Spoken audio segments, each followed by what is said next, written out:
आज सुबह से ही मैं इतनी बिजी थी घर के कामों में कि मुझे बिल्कुल भी फुर्सत नहीं मिली थी कुछ और काम करने की भी, क्योंकि आप सभी जानते हैं मैं अपने भांजे की शादी में गई हुई थी। जहाँ से मैं लौटी तो मुझे बहुत सारा काम था, बहुत सारे कपड़े धुलने को था और घर भी 3-4 दिन के लिए मतलब ऐसे ही था, तो मुझे साफ़ सफाई भी करनी थी, तो मुझे बिल्कुल फुर्सत नहीं लगी थी। और आज मेरी शादी की सालगिरह थी, तो उसके लिए मैंने कुछ भी तैयारी नहीं की थी और बच्चे कह रहे थे मम्मी कुछ स्पेशल बना ले तो लो। लेकिन मुझे बिल्कुल भी टाइम नहीं लगा स्पेशल, क्योंकि 4 दिन बाद फिर से मेरी नंद की बेटी की शादी है जहाँ हमें जाना है। तो मैं बोली कि बेटा मुझे कपड़े धोने दो, मुझे सब पे प्रेस भी करनी है और सब तैयारी भी करनी है, क्योंकि हमें वहाँ भात भी देना है। तो फिर मैं बिजी थी बिल्कुल भी।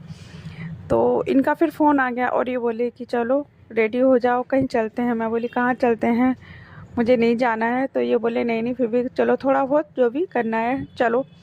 तो मैं तैयार हो गई थी और फिर हम चले गए एक होटल में जहाँ हमने फिर खाना खाया। ये बोले क्या खाओगी, मैं बोली कुछ भी नहीं, क्योंकि मैंने खाना नहीं बनाया, तो चलो हम लोग खाना खा लेते हैं।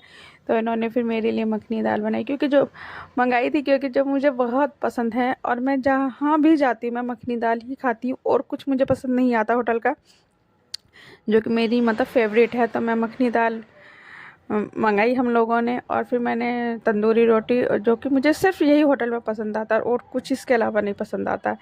तो हम लोगों ने फिर खाना खाया और मेरे साथ सिर्फ मेरा छोटा बेटा गया था, बड़ा बेटा नहीं जाता है कहीं भी। तो हम लोगों ने खाना खाया। बोले फिर और क्या खाओगे, मतलब कुछ नहीं, क्योंकि मीठा तो ऑलरेडी घर में ही है और हम दावत में ही है, तो कुछ खाने का मन भी नहीं था। तो फिर हम लोगों ने उसके बाद थोड़ी सी बस आइसक्रीम खाई और सभी लगभग दुकानें बंद हो चुकी थी, तो कुछ मिल भी नहीं रहा था जो और कुछ खाते। तो जहाँ के हम तो आइसक्रीम खाते हैं, जहाँ मुझे पसंद आती है, वो तो बंद हो चुकी थी। तो फिर हम लोगों ने बस एक ऐसी जो ये होती है छोटी वैसी रेडी, तो उस पर हमने जाकर आइसक्रीम खाई।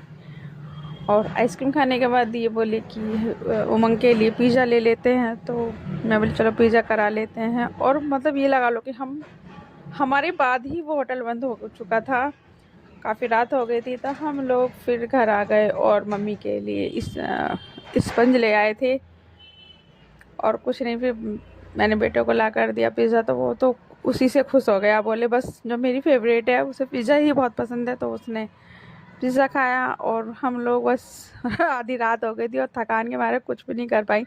मैं सो रही हूँ, मैं एडिटिंग भी सुबह को करूँगी। तो जहाँ पर मैंने एडिटिंग की यहाँ पर खूब शोर मच रहा था, तो बस ऐसी हो पाई। और अगली वीडियो मेरी मेरी नंद की शादी की आएगी नंद की बेटी की शादी की आएगी।